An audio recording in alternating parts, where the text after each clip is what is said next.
Saben de que trato de atenerme al reloj y así nos saldrá un poquitito más corto.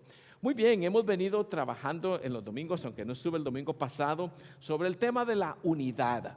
Y eso lo estoy basando en el libro de los Hechos. Básicamente lo que estoy tratando de enfocar es que la unidad trae fortaleza para que la iglesia siga adelante. Y hay un pasaje bíblico que ha sido como el lema que he encabezado: esfuércense por mantener la unidad del Espíritu mediante el vínculo de la paz. Y he enfocado especialmente ese verbo inicial que dice esfuércense. Quiere decir que nosotros debemos hacer pasos intencionales para mantener la unidad, porque la unidad lamentablemente se vuelve frágil porque somos seres humanos frágiles y fácilmente malentendemos, nos enojamos, fácilmente reaccionamos de forma negativa y etcétera. Y por eso hoy quiero enfocarme en las amenazas a la unidad, las amenazas, es decir, aquellas cosas que están en contra de que nos mantengamos unidos. Y eso me recuerda un pasaje bíblico de Jesucristo que dijo claramente: si un reino está dividido contra sí mismo, tal reino no puede permanecer. Es una cuestión muy básica, una lógica muy elemental, pero que la debemos tomar en cuenta de corazón, a fuerza, porque si nosotros, mis hermanos, nos dividimos como iglesia, si protestamos unos contra otros, fácilmente esa iglesia puede caer. Como dice aquí Jesucristo, si está dividido contra sí mismo, no puede permanecer de pie. Y eso es algo que sucede a nivel de la familia. Si los padres no están de acuerdo cómo van a educar a los hijos, a dónde los van a mandar, van a llegar a la iglesia o cualquier otra decisión económica, material, de moverse por trabajo y tantas otras cosas, si no hay un acuerdo, la familia empieza a erosionarse, la familia empieza a lastimarse. Aquí hay otro pasaje que dice que no haya divisiones en la iglesia. Por el contrario, sean todos de un mismo parecer, unidos en pensamiento y propósito. Parece una cosa imposible, pero debe ser posible lograrla, porque la exhortación dice que evitemos las divisiones. Eso no quiere decir que no podemos tener diferentes opiniones, diferentes puntos de vista, eso es lo normal, pero el ser humano avanza en la medida que coopera, en que buscamos terreno común para avanzar. Y ese pasaje dice aquí que seamos unidos en pensamiento y propósito. Quiere decir que aparte de mis gustos personales, hay metas más altas que podemos alcanzar, y en la medida en que busquemos esas metas más altas, podemos lograr grandes cosas. ¿Qué puede derribar la división? El orgullo. El orgullo divide a las personas, porque el orgullo se enfoca en uno mismo, en que yo tengo razón, que yo tengo capacidad, que yo soy mejor, que tengo más educación, que vengo de una familia más noble y tantas otras cosas donde queremos exaltar el ego. Y entonces uno debe tener mucho cuidado, como este niño que desde pequeño le dice muy orgulloso al abuelo: abuelo, cuando sea mayor yo quiero ser como tú. Sí, mijito, ¿y por qué? Pues para tener un nieto como yo. ¿Qué les parece? O esta niña que dice, miren ahora la niña: hoy le dije a mi hija, realmente eres un dolor de cabeza. Y ella me respondió: por quejas y reclamos dirigirse al fabricante. Asunto resuelto, ¿no? El orgullo fácilmente nos divide. Y hemos dicho varias veces en mis mensajes anteriores que en la unión está la fuerza. Seremos tan fuertes como unidos estemos y tan débiles como divididos estemos.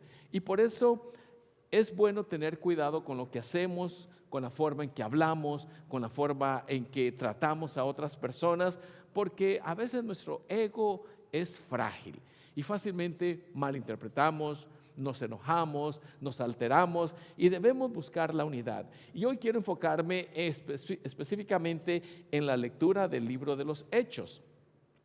Es una lectura bien interesante que voy a tener que resumir porque es un poco larga, pero la historia es muy llamativa. Quiero que vean ese pasaje como inicia la historia, que dice: oyeron los apóstoles y los hermanos que estaban en Judea que también los gentiles habían recibido la palabra de Dios. Hagamos una pausa. El cristianismo nació del judaísmo, se debe entender eso. Al principio el cristianismo era parte del judaísmo.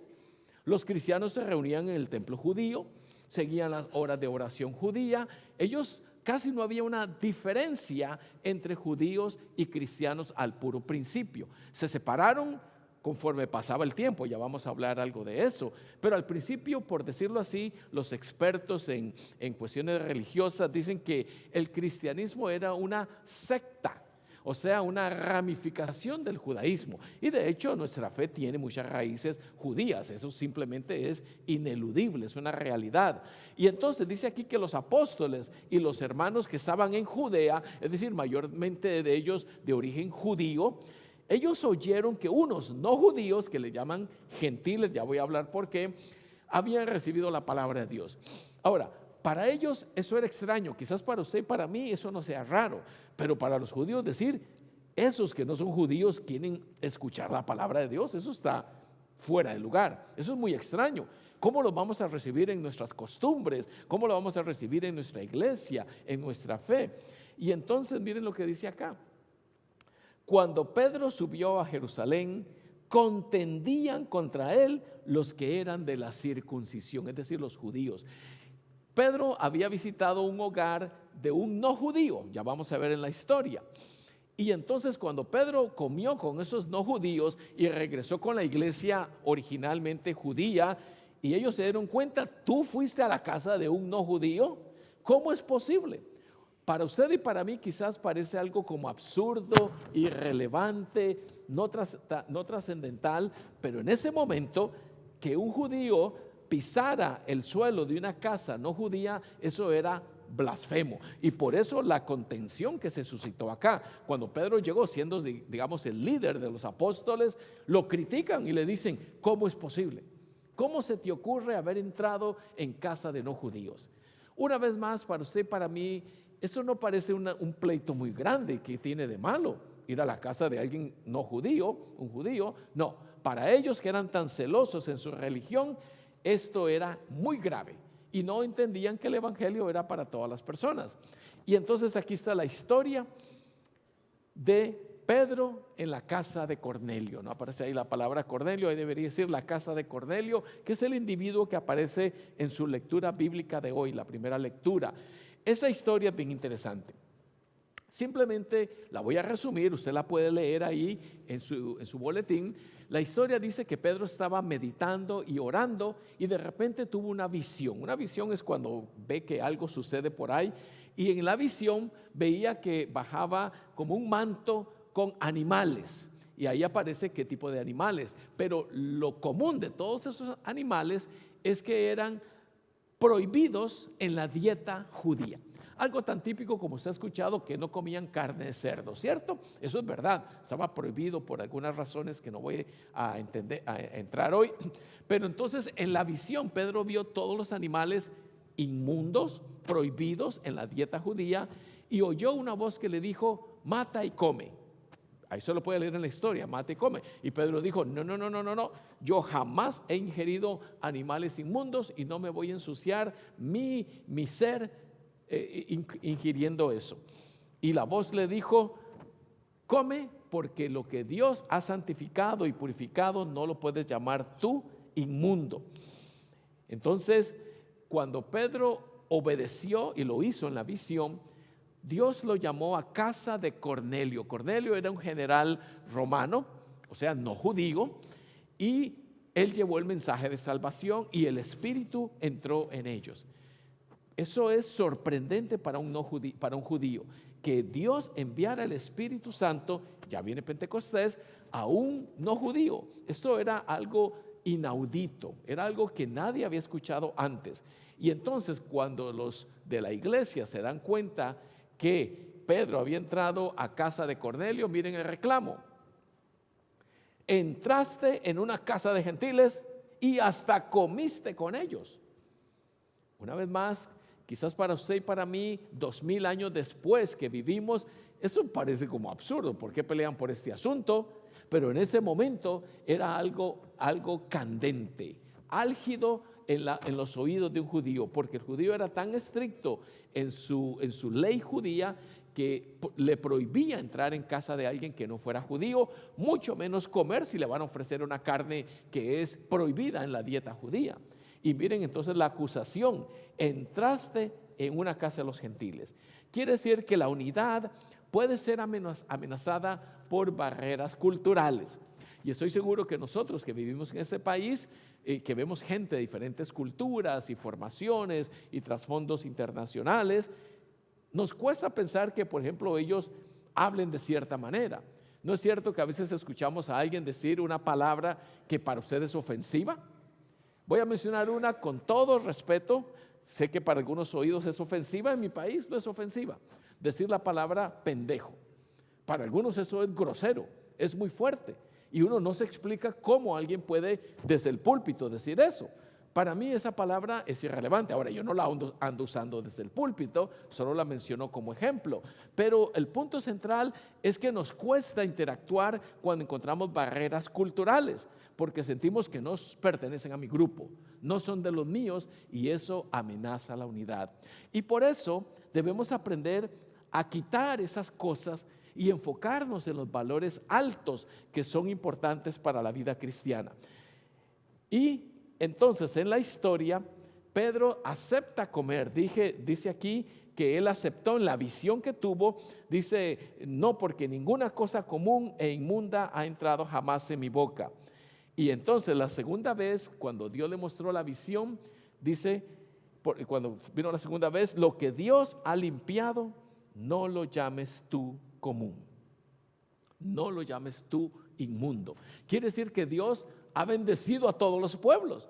Póngase a pensar en culturas que para usted tal vez son extrañas, en África, en la India, en Oriente Medio, los árabes, Qatar, todos esos lugares que uno escucha pero que nunca ha ido. Solo uno dice: no, ellos comen insectos, son raros, ¿sí o no? Eso es lo que uno escucha.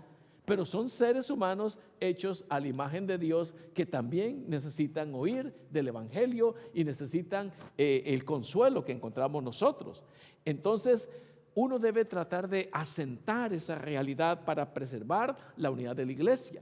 Voy a mencionar el ejemplo que ha estado en los medios de comunicación: la elección de un nuevo papa, ¿cierto o no? Todos han estado escuchando y leyendo eso.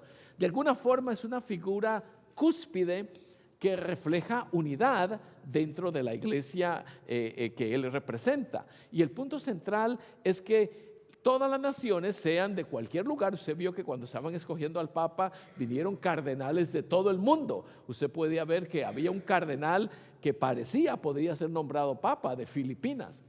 Había otro cardenal de África, de Sudán, que era un posible alto candidato a llegar a ser líder de la iglesia mundial, aunque para muchos eso es raro, como cuando quedó el Papa Francisco de Argentina, futbolero como nosotros. ¿Cómo es posible? Es que la iglesia trasciende barreras culturales. Y los que escuchaban a Pedro medio lo lograron entender y dijeron: ¿quiere decir que Dios también ama a los no judíos? Parece una lógica absurda, ¿no? Dios también ama a los africanos, a los árabes, a los chinos, a los hindúes. Dios ama a todos y Él quiere que todos seamos uno. Y entonces, después de que Pedro presentó su argumento de cómo Dios le dijo que no llamara inmundo a los que no eran judíos, dice acá: entonces, oídas estas cosas, callaron y glorificaron a Dios, diciendo: de manera que también a los gentiles ha dado Dios arrepentimiento para vida. Noten la lógica, que es tan obvia para usted y para mí, que no somos judíos, pero en ese momento para ellos era algo raro. Voy a decir una frase que decíamos en Costa Rica, no sé si todavía se dice allá. Cuando uno entendía algo, uno decía: me cayó la peseta. Eso significa, ¿se acuerdan que habían teléfonos de monedas? Entonces en Costa Rica uno echaba una moneda, así se llamaba una peseta, la moneda de 25 centavos. Entonces cuando entraba la llamada, caía la moneda. Entonces cuando uno entendía algo, decía: me cayó la peseta. Entonces aquí les cayó la peseta de que Dios ama a todo mundo. no hace acepción de personas, somos nosotros los que amenazamos la unidad de la iglesia y Dios quiere que permanezcamos unidos. Debemos trabajar, mis hermanos, y esforzarnos por mantener la unidad de la iglesia. Y ahora que la paz de Dios, que sobrepasa todo entendimiento, guarde sus corazones y mentes en Cristo Jesús, Señor nuestro. Amén. Vamos a continuar puestos de pie con el próximo cántico.